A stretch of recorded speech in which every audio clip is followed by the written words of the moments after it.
So thanks very much for having me. I will try to give you an overview, indeed, of the different methods that we have developed over the course of now 8 years. But I will also give you examples of where we've applied these methods to tackle fundamental questions.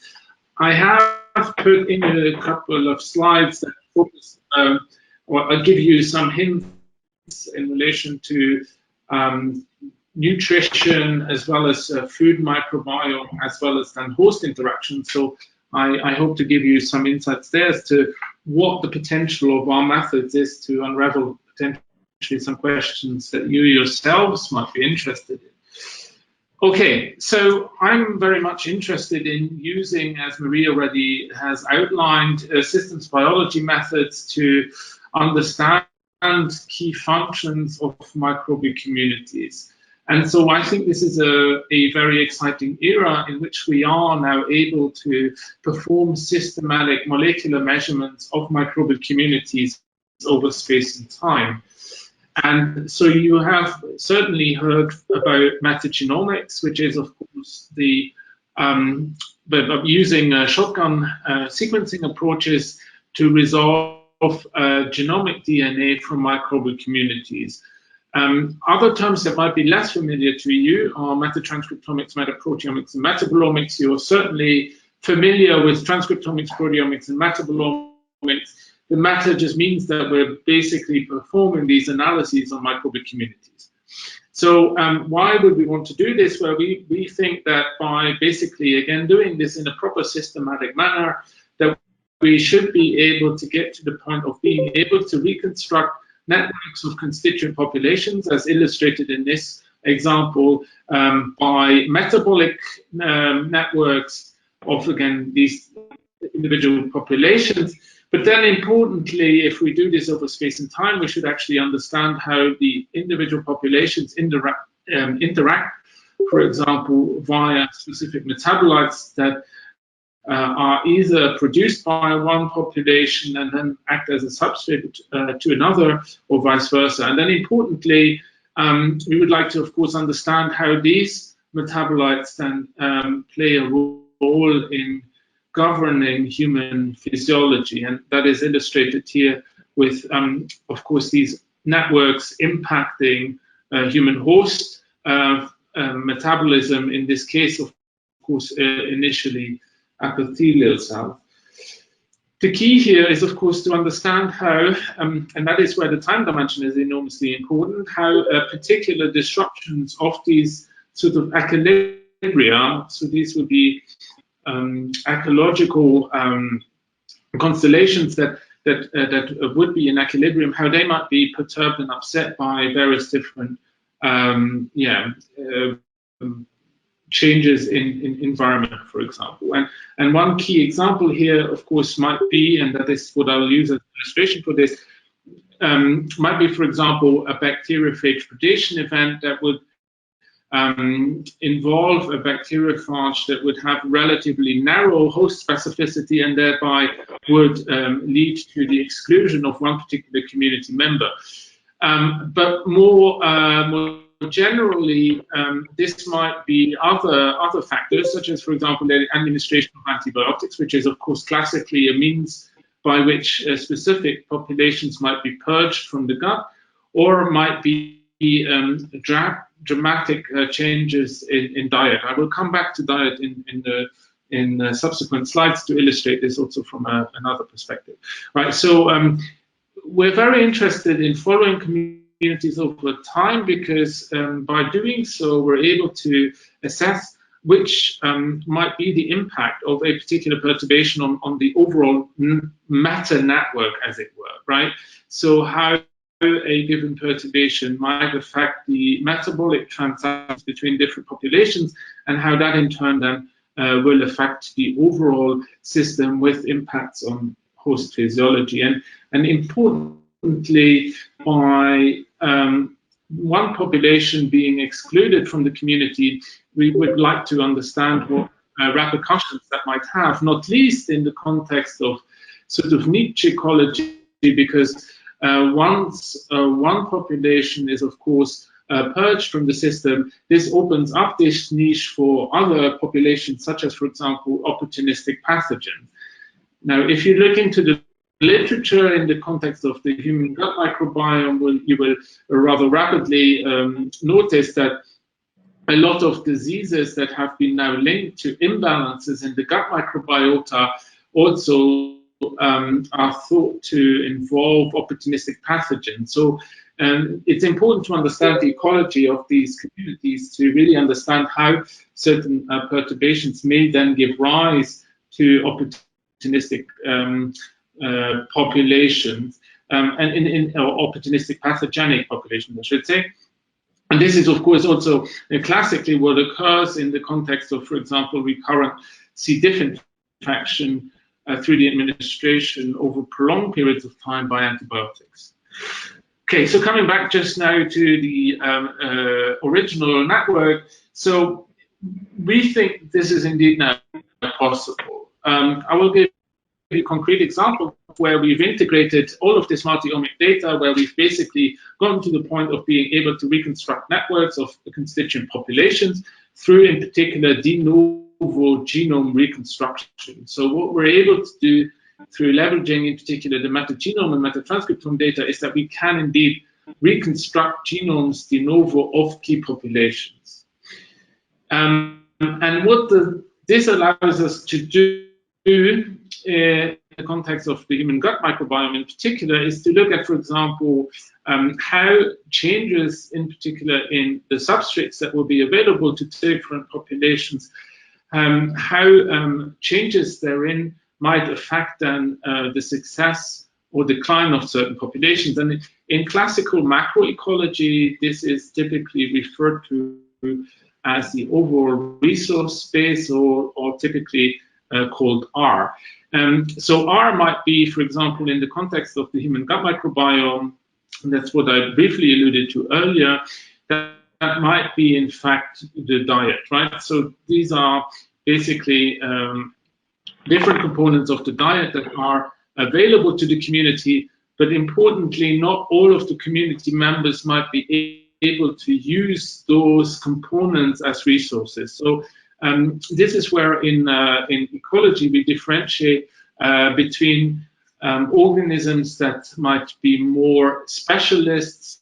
So those would be organisms that are really specialized to use a given resource over, for example, generalists that would be able to take advantage of many different resources in a given resource space.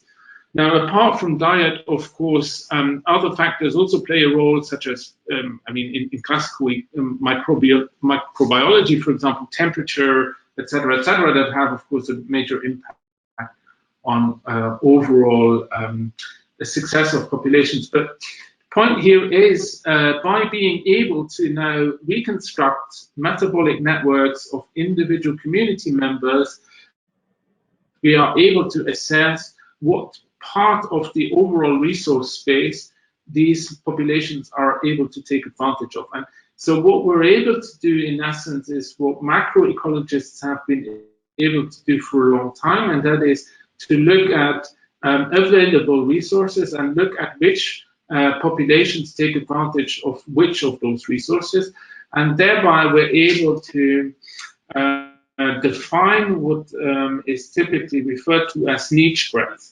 And so organisms that have a wide niche breadth, those would be, for example, generalists, whereas organisms that would have a very narrow niche breadth, they will be considered specialists.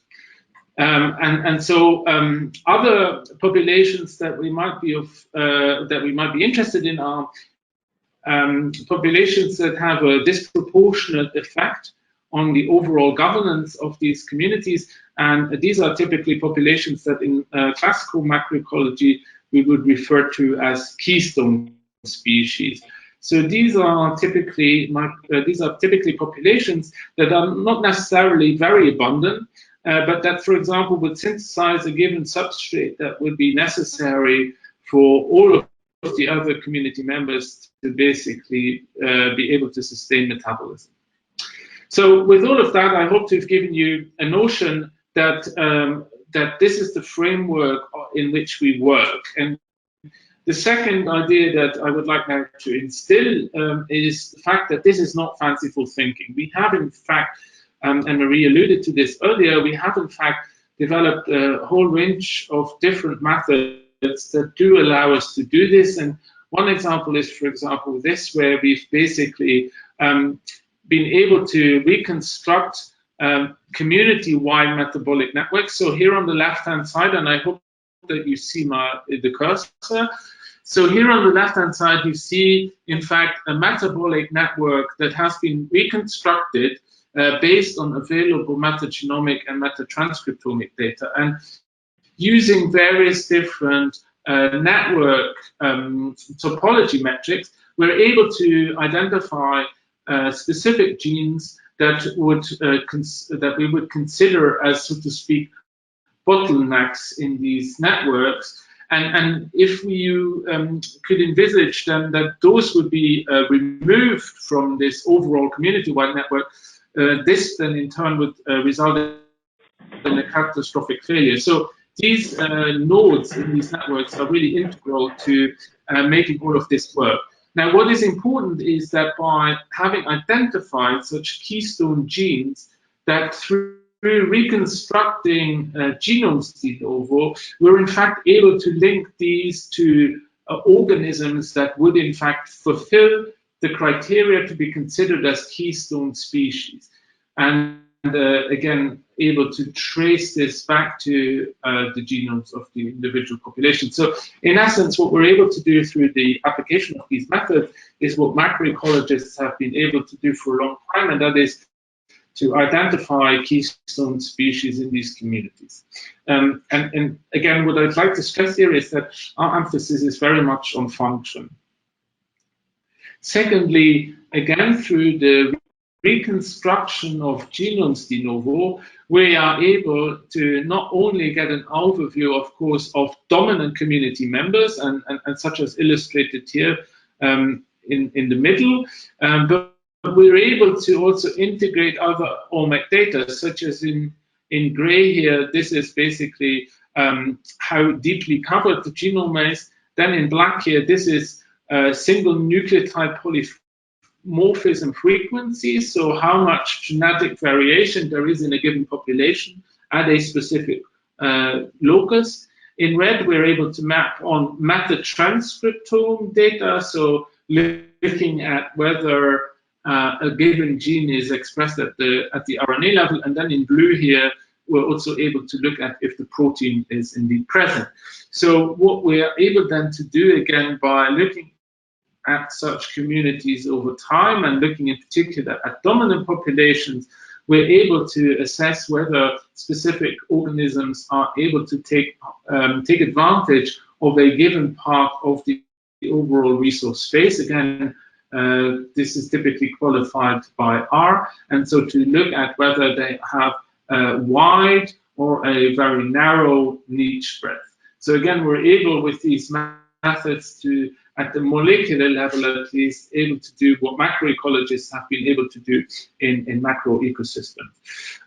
And so what is key here is, of course, that by using this type of high resolution and high throughput molecular data, is that we can formulate specific hypotheses about the behavior of specific populations. Such hypotheses we can then test with other follow-up experiments, such as, for example, over substrate usage by specific populations. And I'm just giving you a specific example here where we had a specific hypothesis about the dominant population in this particular system, and where we were then able to apply single cell methodologies to see whether this behavior was indeed true or not. And what we uncovered was that that particular population, although filamentous, so this is a filamentous bacterium, and you can see here individual cells of this population, where we were able to show that this population, in fact, is following a so-called bed hedging strategy, whereby not all of the individual cells in this population do exactly the same, but where the risk of success or failure is in fact spread across the whole population. Okay, so basically what we're about doing is indeed to basically obtain all of the different biomolecular fractions from single cells, from single samples. I will give you an idea why it's important to work on single samples in a couple of slides' time. But what we're able now to do with the methods is to indeed take such a complex mixture of molecules, for example, that one would be able to extract from gut microbiota, and after having performed all of our wet lab methodologies as well as our in silico approaches, what we're then able to do is to link specific biomolecules back to specific community members. And as illustrated here by these distinct proteins that we are then able to link to, for example, a specific population of E. coli or Clostridium. And in order to make all of this possible, we have basically developed all of the necessary methods from the ground up, such as our biomolecular extraction workflow, which involves taking samples, immediately flash freezing these, performing cryogenic cell lysis, which is indiscriminate of the different taxonomic entities that one would have in a sample, i.e. different species, and then from the extraction liquid, we're able to obtain metabolites, proteins, large and small RNA, as well as DNA in sufficient quality and quantity for high resolution and high throughput multi-omic analysis. And what is crucial here is that all of this is done on a single unique sample. And the reason why this is important is that we would like to, of course, coherently integrate the data. And any of you that have worked previously, for example, on human stool or other microbial communities will recognize that these communities are inherently heterogeneous. So if one wants to basically coherently integrate the data, one has to obtain all of the different omic data sets from a single unique sample, and that is indeed what our method allows. We have since, given that we originally patented this method, we have been in partnerships with two companies, the first being a Swiss company called Tican and the other being Beckman Coulter. And through this collaboration, we have now basically built 3 robots that allow us to completely robotize the whole process. And this, of course, has as a great advantage that also the data now is very much generated in a fully systematic manner, because you do not have inter-operator variation that you would typically get if you do these extractions, for example, as a human at the bench. So now we have a system that is fully integrated. We can, again, obtain all of the different biomolecular fractions from a single unique sample in sufficient quality and quantity for multi-omic analyses. Apart from the wet lab methods, we have also basically developed the necessary in silico approaches, and we have formalized these methods in our integrated meta-omics pipeline, or IM for short. And this basically is a method that allows you to analyze metagenome, metatranscriptome data in a fully reproducible manner. And the reason why we are, in fact, doing, I've already highlighted the fact that we do de novo genome assembly. The reason why we do this is that through this process, we are able to use the vast majority of the data, such that we typically are able to map the raw reads back to the obtained genomes at the level of overall for samples at 95%.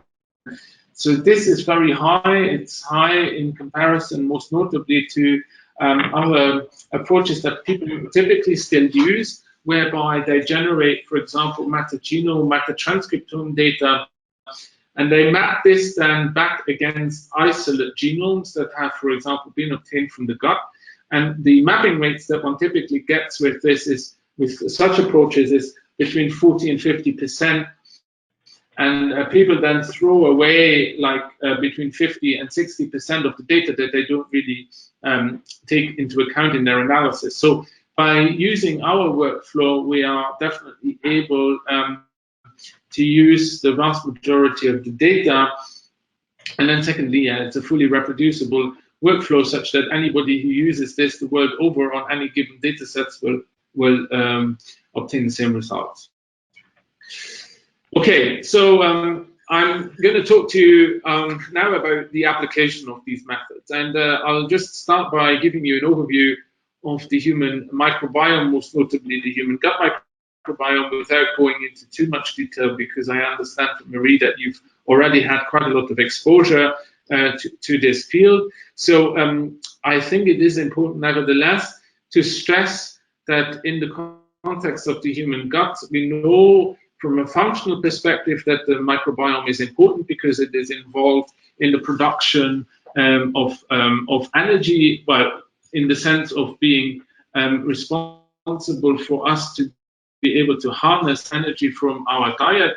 And it's, of course, important for the synthesis of essential vitamins that we ourselves are unable to synthesize. In a more general context, of course, the gut microbiome is integrally important for the stimulation of our own immune system. And then since the early days of Evie Matchnikov, we've been familiar with this concept of microbial dysbiosis, whereby an equilibrium from an ecological point of view that might exist between beneficial bacteria and, for example, pathobionts, that this type of equilibrium might be perturbed or disrupted by various different factors. I have already alluded to this, and that you might end up in a situation whereby you have an overgrowth of opportunistic pathogens, and what we are seeing is, in fact, that this microbial dysbiosis, not least in the context of all of the diseases that I'm highlighting here on the right-hand side, that this microbial dysbiosis is also linked to another common hallmark of all of these diseases, and that is inflammation. So the point here is that from a functional perspective, there is now an emerging theme whereby we see that in the context of all of these chronic diseases, that there are apparent differences in the gut microbiome. These are typically likened or linked to dysbiosis, and that in turn is again linked to a common hallmark, and that is inflammation. Okay, so why have we gone through the troublesome job of basically developing this integrated multi-omic approach? So if you look into the literature, in particular, in relation to the chronic diseases that I just highlighted, differences have been identified based mainly on the application of two different methods. The first being 16S or 18S rRNA gene amplicon sequencing. What you do here is that you basically amplify that particular phylogenetic marker gene, and you do deep sequencing on this. So this, of course, confers information on who is in the community. Metagenomics involves random shotgun sequencing of extracted genomic DNA, and apart from giving or relaying taxonomic information, this also gives you information about the functional potential of the community. So this also tells you what they might do. And then in the context of the human gut microbiome and diseases, these two methods have been typically applied in a cross-sectional case control study design. And so through this, these diseases have been in particular linked to dysbiosis. But what we're interested in is through the application of our integrated multi-omic approach is that we want to really understand what they are actually doing in situ. most notably in the context of a disease and how they might respond to, for example, over time to changes in diet, etc. And why this is important is because if you just take a sort of speak 35,000 feet view of this, and if you compare, for example, now metagenome to metatranscriptome, this is some of our data from 60 individuals, and here the data has been classified broadly into functional groups. And if you then compare metagenome to metatranscriptome, what you will realize is that at this level already, there are marked differences. So the information that is extractable at the genomic level is distinct to, for example, the metatranscriptome level or the metaproteome, etc. So what I'm trying to get at here is, of course, in the context of a disease, a function will be vitally important. And so any conclusions that you might reach from just looking at the metagenome will likely not be relevant. So I'll give you an insight here now on the first study that we performed in the context of the human gut microbiome by looking at a specific disease. I should also highlight, and Marie already alluded to this in her introduction, that I'm in fact an environmental scientist, so I have dedicated most of my work to the study of environmental systems, and it's in fact on those systems that we developed the methodologies that I previously described. Now we have since then, now for about 4 to 5 years, we have applied these methodologies in the context of the human gut microbiome, and our first focus was on type 1 diabetes. The reason why I chose type 1 diabetes was because of the picture that emerged from the literature at the time, and I'm just giving you here the papers that were published when we actually started this study, but there have been a number of additional studies since, but they don't really also alter this picture all too much. Now, what I'm trying to get at with this is that what you will see is from these different studies is that there's no coherent signature across the studies in relation to type 1 diabetes. So certain studies find that, for example, certain genera such as Prevotella or Streptococcus might be elevated or not changing at all, or might in fact be decreased in one study and then that's not replicated in another study. So this is kind of puzzling, so that there's little agreement, in fact, between different studies. And the other thing that one has to point out is that if we are now able to resolve the data, and in these studies, people typically use amplicon sequencing. So with amplicon sequencing, excuse me, as highlighted already here, you can get down to the taxonomic resolution of basically genera. And that basically means that given the fact that within a genus we have, of course, still a lot of genetic variation, is as would be highlighted by using the example of the genus Homo. So in Homo, you have, of course, Homo sapiens, that's us, and then you have other species such as Homo erectus, Homo habilis, etc., etc. So with the methods that have been typically applied in the context of looking at healthy versus diseased individuals, the methods only allow resolution up to the level of genus. And so from a functional perspective, given the fact that we know from infection biology that typically we would have to drill down to at least the strain level to be able to link specific organisms to disease hallmarks. So the point is that the methods here are probably not appropriate for the question that was asked. So in any case, we basically have developed the methods, and so we were interested in seeing what the methods might add to our understanding of type 1 diabetes. And so this was a pilot study where we had basically recruited 4 distinct families. I can also, maybe if you're interested later, to give you more ideas about why we focused families, but one important aspect here from a nutritional point of view is, of course, that within families you typically have shared behaviors, not least in relation to diet. And so there is something to be said for this type of study design, because we can control, for example, for diet, but we can also, to some extent, of course, also control for genetics, etc.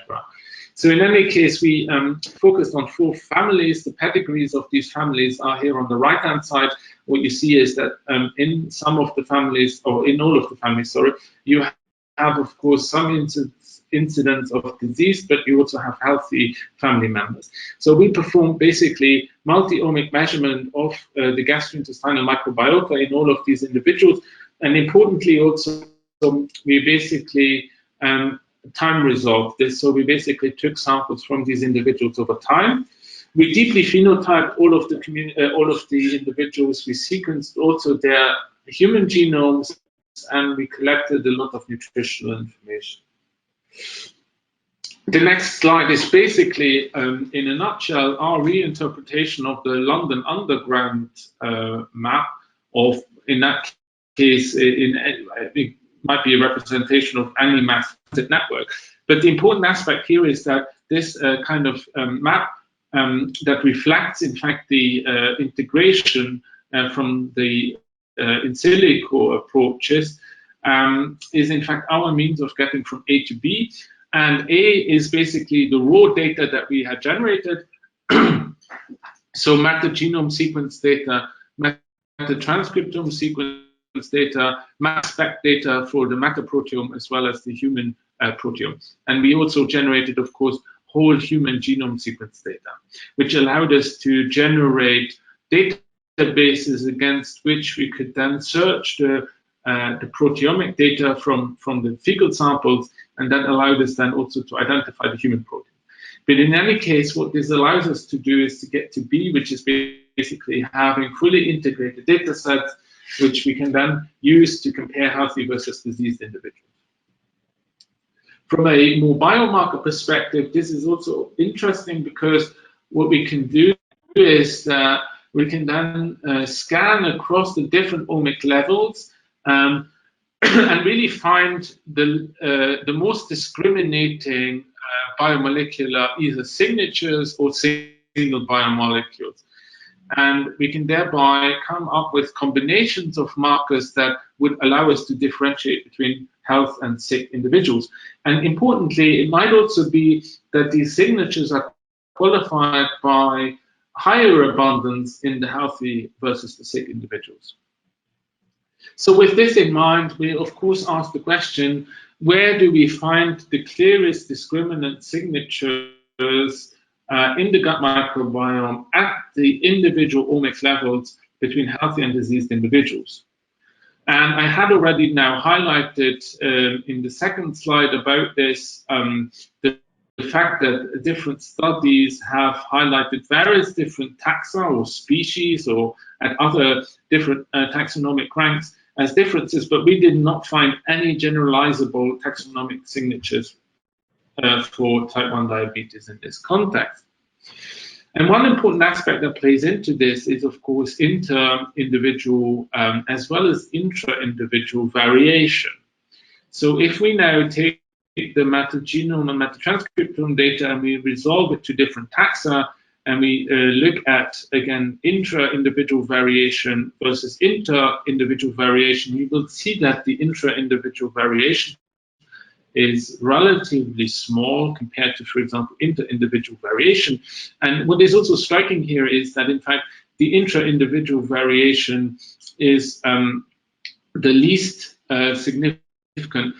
And the second the second one that is least important is, in fact, intrafamilial variation, and that interfamilial variation is similar to inter-individual variation. Now, what is also striking is, because we are able, again, to perform proper systematic measurements on single samples, is that we can look at relationships between different omic levels. And what we find is, for example, that there's, at least at the level of different taxa, there's a nice agreement between metagenome and metatranscriptome. Now, if we look now at the functional profiles, we have a picture that is quite similar, in fact, to looking at taxa. So these are now genes that would carry a specific function, and we are able to look again at intra-individual versus inter-individual variation, etc., etc. Now, I'm not going to give you much details here, except to highlight the fact that something that has been written about quite a lot in the literature is this notion of apparent functional conservation in the metagenome. Well, if we compare metagenome versus metatranscriptome, you see that this kind of apparent conservation is no longer really apparent once one looks at functional gene expression. And that is, in fact, reflected here in the metatranscriptome.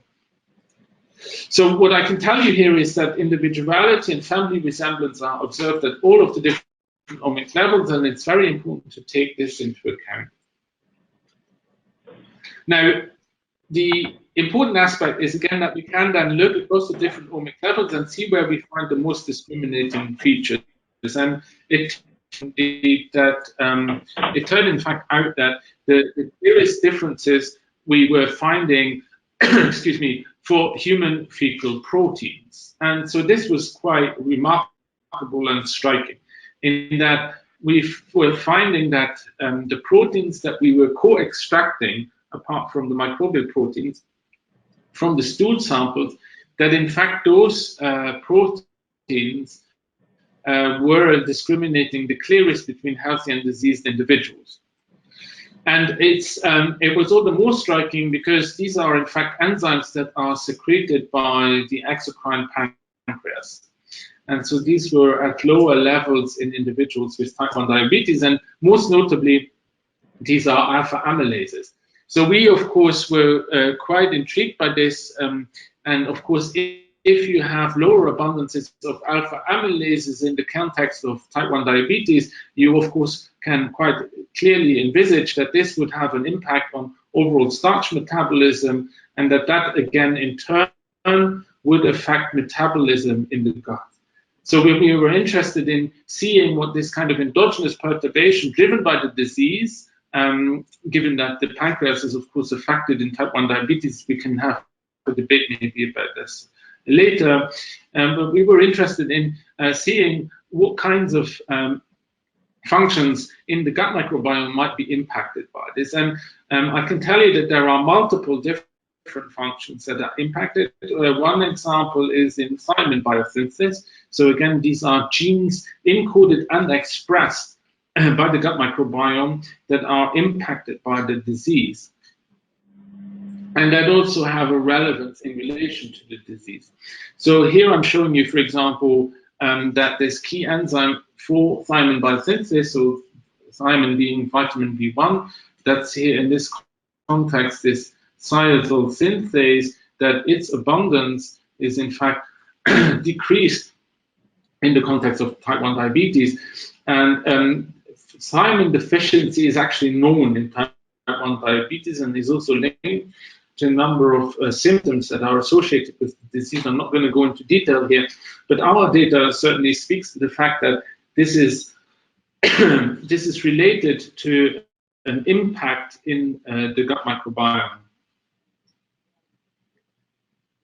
So the other question that you will likely ask me is, if you find these functions that are now differentially abundant at the level of gene expression or protein expression between healthy and diseased individuals, which are the organisms that are encoding and expressing those functions? And what I can tell you is that it's very much a mixed bag. So there's no such thing as a organism being differentially abundant between healthy and diseased individuals, and that organism encoding all of the functions and expressing these at different levels that would by which we would be able to differentiate between healthy and diseased individuals. So what you can tell here, of course, is already by just looking at the banding patterns here according to colors, is that family membership is a major driver, such as, for example, here, the family 4, they have a high level of Prevotella copri typically, and in relation to thiazole synthase, this is in fact the taxon that is expressing that function. But again, not only thiamine biosynthesis is impacted, but a whole range of other functions that are highlighted here. And again, these functions can be, in fact, differentially expressed by taxa, which are not necessarily differentially abundant between healthy and diseased individuals. And a function of interest, in fact, can be contributed to the overall community phenotype, so again, for the microbiome, by distinct taxa in different individuals. So as an ecologist, what this is, why this strikes me as being of highest interest is that what we can tell then is that ecosystem services are clearly relevant in the context of a specific chronic disease that we looked at here, and that is type 1 diabetes, but that they might be more broadly relevant. So in the context of diet, one particular perturbation that we have been acutely aware of is that since the time of the Industrial Revolution, we have, broadly speaking, changed our diet quite significantly, and specifically, we have reduced the amount of fiber that we take in. And so from a functional perspective, we were interested on what are the repercussions, for example, of this change in diet. And at the time, and this was when we developed our humic system that I will give you some overview in a few slides' time, we basically performed a study in mice together with Eric Martins at the University of Michigan, where we were interested in comparing a fiber-rich to a fiber-reduced diet. And what we saw, in fact, in the context of this study is in the fiber-reduced diet that you have an expansion of functionally important organisms, and those are indeed mucus foraging bacteria such as Akkermansia mucinifila. And Akkermansia mucinifila is very interesting for us because it has been highlighted for us in the context of a completely unrelated study, one that we did on Parkinson's disease, indeed, where we compared healthy versus diseased individuals, but not just those with Parkinson's disease, but those with a prodrome of Parkinson's disease, that is REM sleep behavior disorder.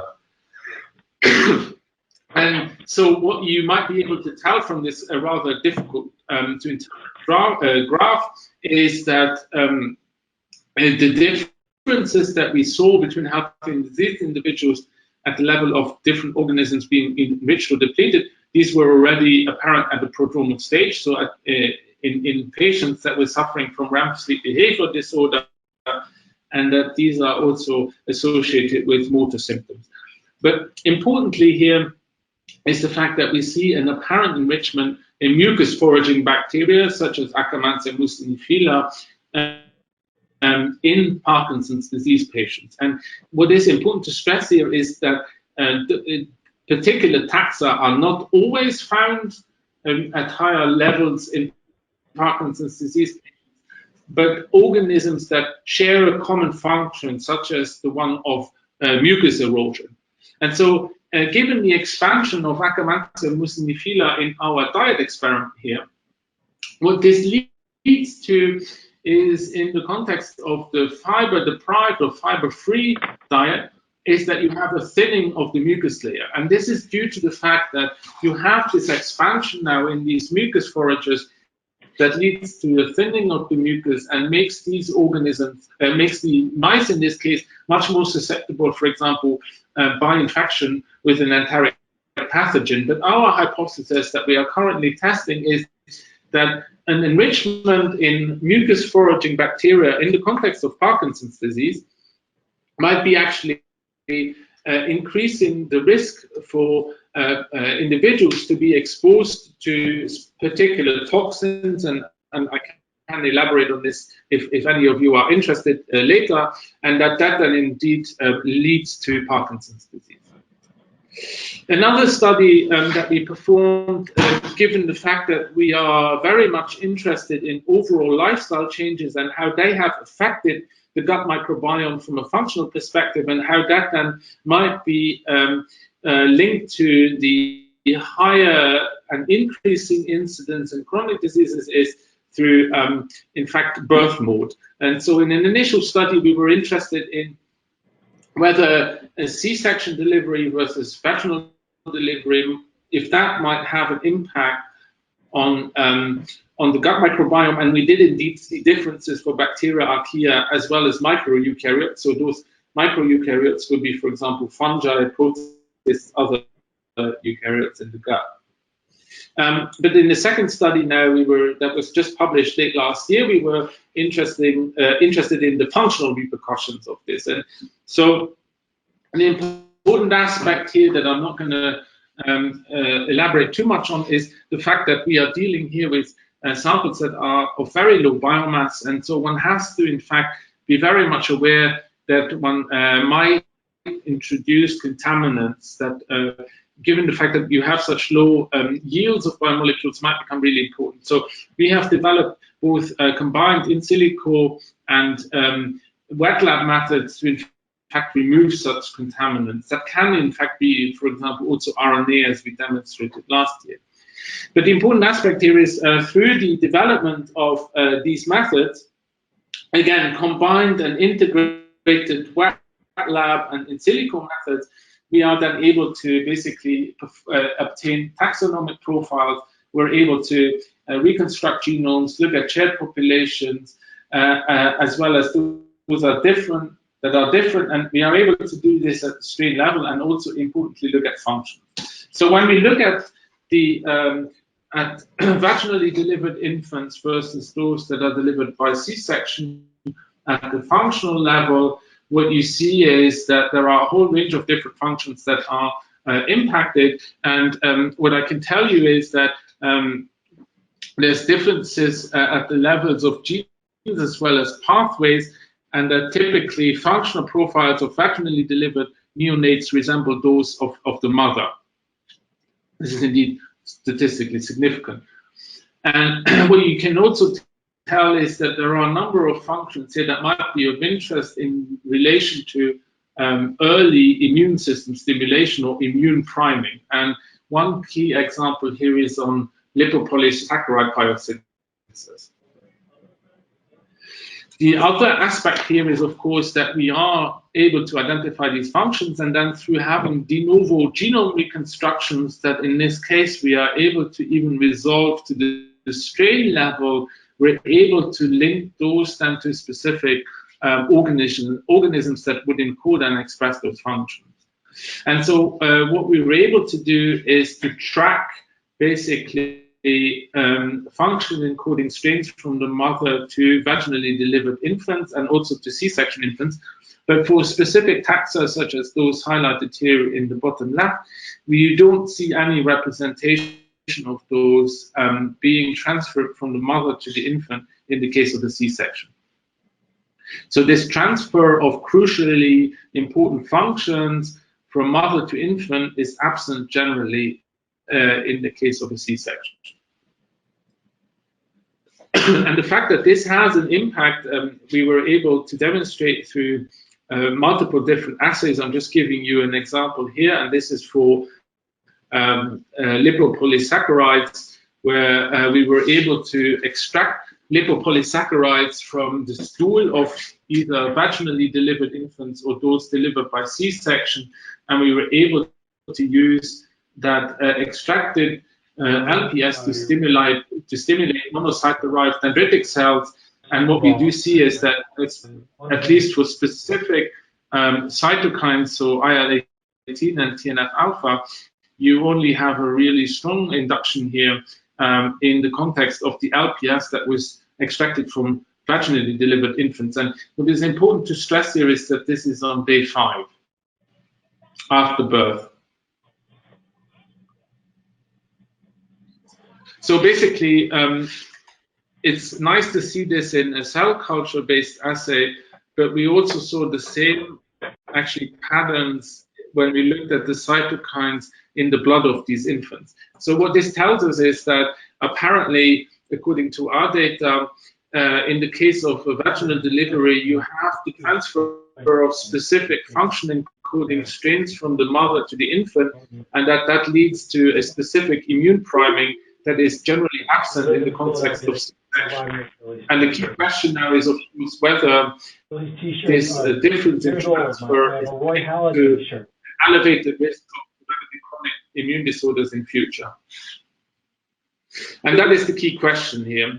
So the last part is basically about trying to answer such key questions, and that is using representative model systems that allow us now to address those types of questions. And so in order to do this, you have to be aware that, for example, the typical model that is used, that are in fact mice or other rodents, that those of course exhibit differences that might hinder really us obtaining functionally relevant readouts. And so that is the reason why we've developed HUMIX, which stands for Human Microbial Crosstalk. And HUMIX basically is a microfluidics-based system that allows us to co-culture under representative conditions in the gut, such as, for example, under dietary regimens that we can simulate, like a high fiber versus low fiber diet. And the organisms are also crucially cultured under anaerobic conditions, and we are able to bring these anaerobes growing into co-culture with human epithelial cells, and then more recently also primary immune cells. And I'm just giving you here on the right-hand side a list of all of the features that we aim to integrate into the system. And what I can tell you is that we've been able to achieve all of that. And most notably, we've been able to show that through the readouts that we are obtaining with the system, that we are able to indeed recapitulate in vivo conditions. To just give you a notion of what we're able to do, and we are able to thereby do very basic experiments looking at the effects of, for example, probiotics, but then more recently also prebiotics, how they then affect, for example, human gene expression. And so we can go from exposure to individual probiotics. We can then, of course, go to exposures of consortia and see what changes. And what you can say, what I can tell you is, by just looking at these graphs here, is that once one introduces, for example, just a two-member community into the system, that at the level of human gene expression, an awful lot happens. Where we are taking this is that we aim to develop and build personalized HUMIX models. So this is what we call iHUMIX, where we would basically also, apart from the gut microbiota that we are able to obtain, for example, from stool, or in fact from using, for example, a more invasive method such as colonoscopy and others, that we would be able to obtain microbiota from individuals, and then using skin fibroblast cells that we from which we would obtain induced pluripotent stem cells. There we can then derive gut relevant cell types that in turn we can also bring into co-culture with human primary blood monocytic cells. So by this we are able then to build really personalized models with which we can ask specific questions. And the key questions that we are aiming to address is the fact that we have now all of this methodology at hand to resolve and link specific biomolecules to specific community members. But two key messages that I'd like to share with you is that we now see that we have millions and millions of different molecules that are, of course, synthesized and the result of the gut microbiota being present. But the important aspect here is that the vast majority of these are in fact presently completely unknown. So for example, if you do a metabolomic analysis on human fecal water, you will find that in excess of 90% of the measured molecules, that those are presently unknown. So this is an area where there's obviously an enormous scope for discovery.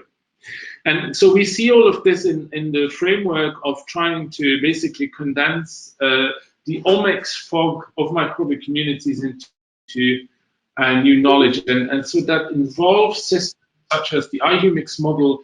It involves also computational methods such as the Agora resource that I haven't highlighted in this talk today, but which allows us also to simulate various different dietary regimens. And by simulation and modeling, we're able to hopefully go from possible to predictive in future.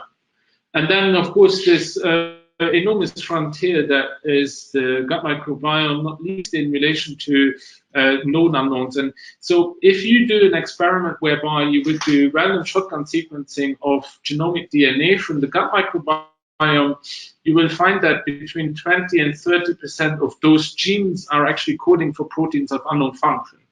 But if you on the same sample do a metaproteomic analysis, so whereby you would measure proteins that are actually present, you will see that 50%, in fact, of the proteins that you measure are, in fact, of unknown function. So what that means is that the pictures that we're able to get of the unknown fraction through doing just DNA-based analysis is obviously not sufficient. Right, and so where this will go and where we are pushing this is through basically using our omics model in particular to come up with particular questions. For example, how interactions between prebiotics and probiotics affect, for example, cells from different stages of colorectal cancer, and whether combinations of such using live organisms together with dietary supplements, whether those can increase the survival of cancer patients. And we have clear indications that so far, in fact, this approach allows us really to unravel the interactions and allows us to pinpoint to specific molecules that might be of interest from a treatment perspective. So with that, I hope to have given you an overview of the methodologies that we have developed for systematic integrated multi-omic analysis of microbial communities, that in the case of at least one particular disease that we've looked at, that is type 1 diabetes, that there's a disruption of ecosystem services, that functional gene expression might differ in the absence of differences in community structure, i.e. that there might be or might not be taxonomic alterations, but that it is important that we look at the functional level. For example, that functional guilds, such as, for example, organisms involved in mucus foraging, that those might be relevant for diseases, and that also directly ties, in fact, to diets in relation to, for example, high versus low fiber diet. In general, we basically very much think that although we have methods that allow us to really look at differences in taxa, and that these methods are much more easily adaptable, that doesn't mean that that is actually relevant in the case of understanding the role of the microbiome in health and disease. And so in this context, I'd like to just use this sort of pun from modernist architecture, in that form obviously follows function. And so what we should do is to really put function first and really worry about taxa later. And so hopefully this has given you a taste for what I think is a very exciting area, and that we're really only at the beginning of linking mechanistically diet, microbiome, and human interactions. But this is, of course, something whereby we now have the methods at hand to really unravel these relationships. Right, with that, a lot of people to thank. I'm not going to go into detail here. I'd like to thank you again for the opportunity, and also highlight that we have a number of exciting programs running here in Luxembourg, not least one where we are also aiming to integrate, for example, diet with infection biology in the context of a recently funded doctoral training program that is entitled Microbiomes in One Health. All right, thank you very much.